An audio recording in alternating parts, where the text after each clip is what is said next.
નમસ્કાર, આપ જોઈ રહ્યા છો સાબર આવાજ ન્યૂઝ. હવે જોઈએ અગત્યના સમાચાર. અખંડ ભારતના શિલ્પી સરદાર પટેલની 150મી જન્મ જયંતિની તલોદ નગરપાલિકા અને સંગઠન દ્વારા ભાવભેર ઉજવણી કરાઈ. અખંડ ભારતના પ્રણેતા લોહ પુરુષ સરદાર વલ્લભભાઈ પટેલ સાહેબની 150મી જન્મ જયંતિ નિમિત્તે તલોદ નગરપાલિકા દત્તના સંગઠનના સંયુક્ત ઉપક્રમે સરદાર વલ્લભભાઈ પટેલની પ્રતિમાને ફુલહાર પહેરાવીને તલોદ ટીમ દ્વારા જન્મ જયંતિની ઉજવણી કરવામાં આવી.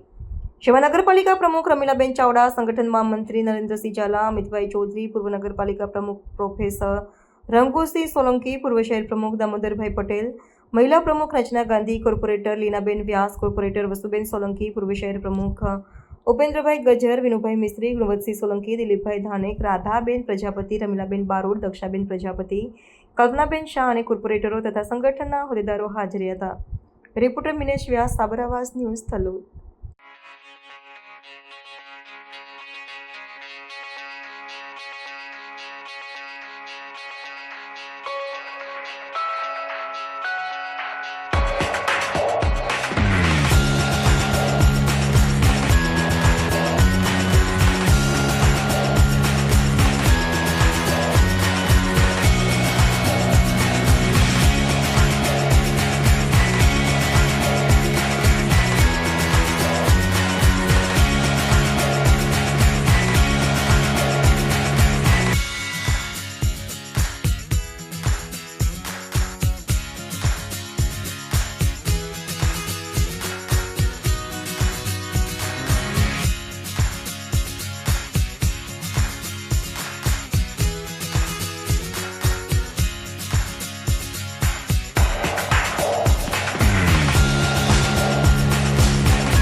આવા ન્યૂઝ જોવા માટે સાબર આવાજ યુટ્યુબ ચેનલને સબસ્ક્રાઇબ કરો અને લાઇક કરો, જેથી હવે પછીના દરેક સમાચાર સબસ્ક્રાઇબ કરેલા હશે તેઓને નવા સમાચારની માહિતી મળી જશે.